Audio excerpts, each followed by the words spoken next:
smart home enthusiasts. Here's a software engineer technique that will help your smart home automations break less. It's called software testing. Unlike other platforms, Home Assistant is pretty flexible. You can create scripts and write a whole bunch of automations, and the level of control that it gives you lets you do something pretty unique. You can actually code within your automations tests, or basically a way for your automation to know that it's working correctly. And it's as you think, right? If I test within my automation that it's working correctly, it's just gonna bloat it. It's gonna make it bigger, but there's another way. But before I show you that other way, let me tell you why this is important. As you build more and more automations, your confidence in your smart home as a whole will begin to drop. But don't worry, this is normal. The same happens to professional software development teams as their infrastructure and codebase grows too. Now, the way that you can maintain confidence in your smart home is the same exact way engineers maintain confidence in their work, and that's through testing. Now, in the software development world, there's all kinds of testing. You have regression testing, unit testing, end-to-end testing, stress testing. There's all kinds of testing, but I just want to focus on one aspect that I think is relevant for the smart home space. That's this, end-to-end testing. Now, in short, all this is you being able to test your automation from beginning to end and making sure that for every input, you have an expected output. Or in our case, whenever it triggers, did what happened afterwards actually happen? Okay, so how do you do this? If you use Home Assistant, how do you do end-to-end testing? With Node-RED, of course. But don't get scared, don't get scared. This is gonna make sense really quick, just watch. This is my automation that will automatically lock the front door if it's been open for 5 minutes. So if the front door just got closed and after 5 minutes elapsed, it checks to see if it's unlocked, and then if it is, it locks the door. Now, this works pretty well, but every now and then things can go wrong. Now you might be thinking, what can possibly go wrong with an automation this simple? And to be honest, 3 things can go wrong. Assume this represents my system, then the 3 things that can go wrong is either the lock can go offline in some capacity, Home Assistant can go offline in some capacity, or Node-RED can go offline in some capacity. One of these 3 things can fail, or both of them, or all 3 of them. Like either way, there's 3 scenarios that we have to kind of account for. But let me be clear, you don't have to actually come up with test cases for all 3 scenarios. I'm not suggesting that. What I am suggesting is that you kind of observe your system and find where your weak points are, and you test those.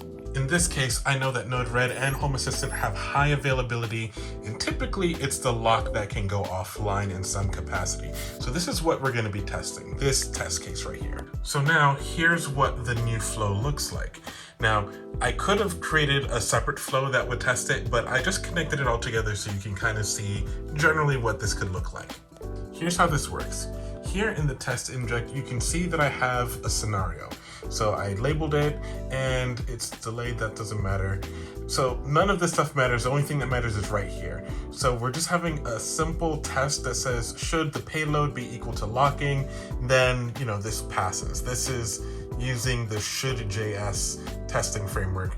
That's not super important right now. Just understand that that assert, this section here, is what's doing the testing. If you're familiar with software testing, you know that you have setups and teardowns.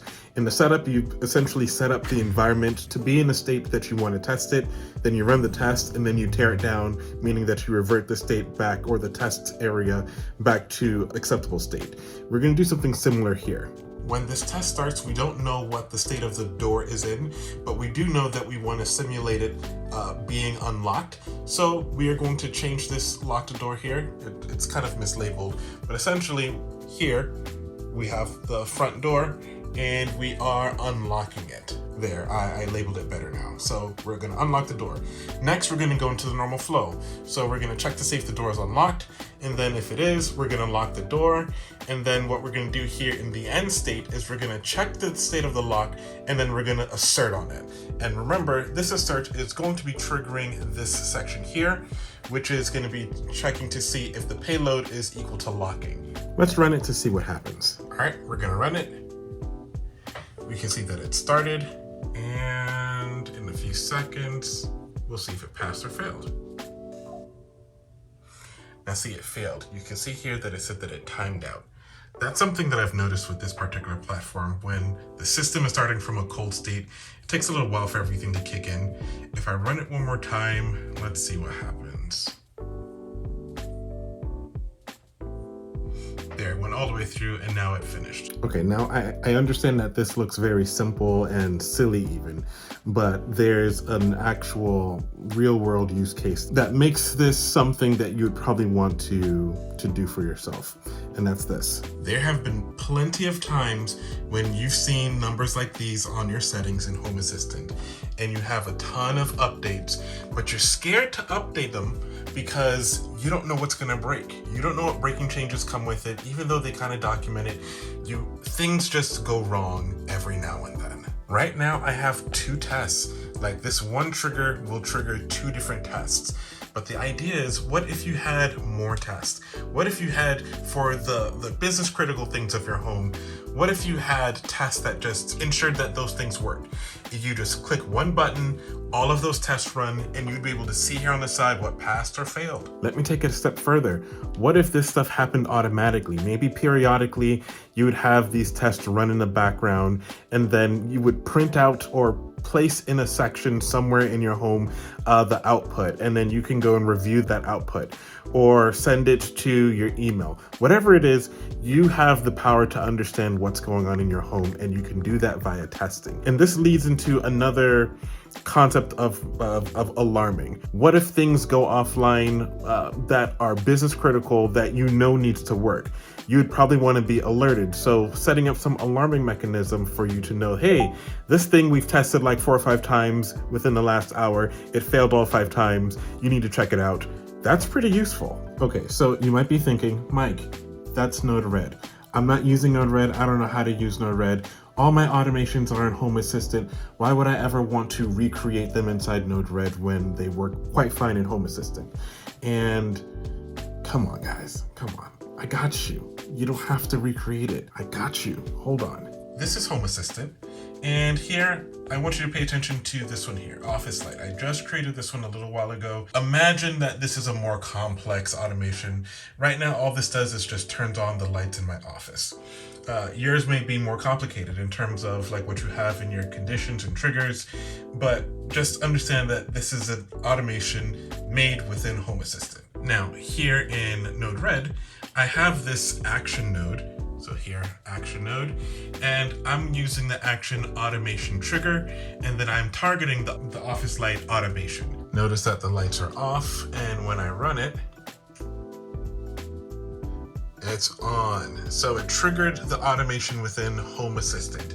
I did not recreate it, I simply just called it because it exists in Home Assistant and Home Assistant shares it with Node-RED, so Node-RED can call it. Do you remember the automation I had for locking the door, like the whole test, right? So imagine this is now replaced with this here. All of the stuff that was unique to Node-RED in terms of like my automation, all of this is now encapsulated in Home Assistant, and this node here calls Home Assistant for that automation. So now all I have is a setup section.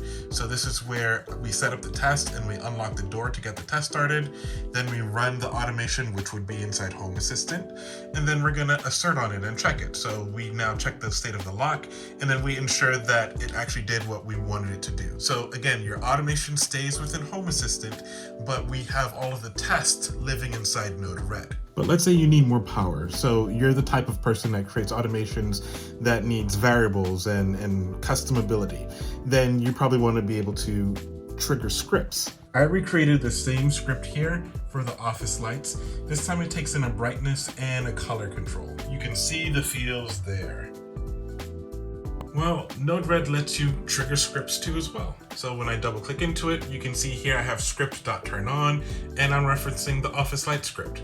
And here in the data section, I have variables, and I have the brightness set to 100 and the color set to green. This light here is going to change once I trigger it. All right, here we go. Oh, that was fast. So yep, there it goes. Turn on to green and at 100. Here's the bottom line. You don't need to add tests to everything, just the things that you feel not so confident about.